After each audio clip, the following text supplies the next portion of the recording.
President Donald Trump is working to lower U.S. drug prices with a new executive order. Thank you so much for joining us here on Channel 13, live at 6. I'm Joe Molly. And I'm Trisha Keene. That order is geared toward forcing drug companies to match the lower prices paid in other developed countries. Now, if drug makers don't do it voluntarily within 30 days, the administration is threatening to directly tie drug prices paid by government programs like Medicare to those paid in other countries. Trump's executive order comes as the administration has been considering imposing tariffs on pharmaceutical imports, which could spark shortages on certain drugs. So this, of course, means cheaper prescription drug prices could be heading your way, and people across the valley are reacting tonight to the news out of Washington. That's right. I talked to one resident who hopes this will mean his family won't have to rely on going to Mexico to get cheaper prescription drugs.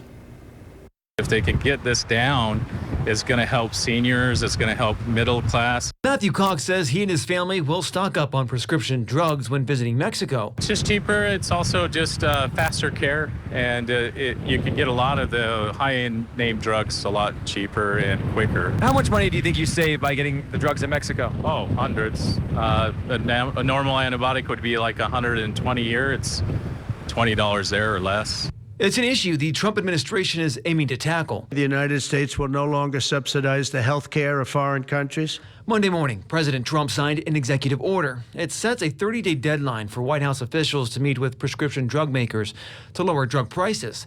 His goal, to have more control on prices like other governments do, and to ultimately get Americans to pay the same price as people in other countries.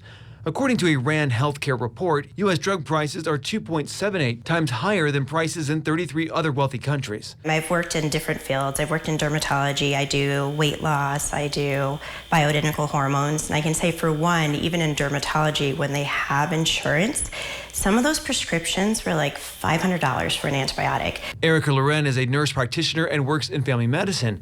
She says several weight loss drugs like Ozempic and Wegovy are costing clients a lot of money. The prescriptions sometimes costing in the thousands. The executive order could change that. It was $1,500 a month out of pocket. So it's unaffordable for a lot of people. And if people want to be healthy and we have these amazing medications and they can't afford them. It's just like my parents, they have to get certain high medication that costs $1,500, $1,000 a month just to get certain medications. Cox says he knows reducing prescription drug costs has been talked about for years. I think every president's tried this. If he can get it to the end, that'll be great. Well, the president of the Pharmaceutical Research and Manufacturers of America also weighed in on the issue. He says Americans are paying too much for medicines because foreign countries aren't paying their fair share and middlemen are driving up prices. He says the U.S. is the only country where pharmacy benefit managers, insurers, and hospitals take half of every dollar spent on medicines.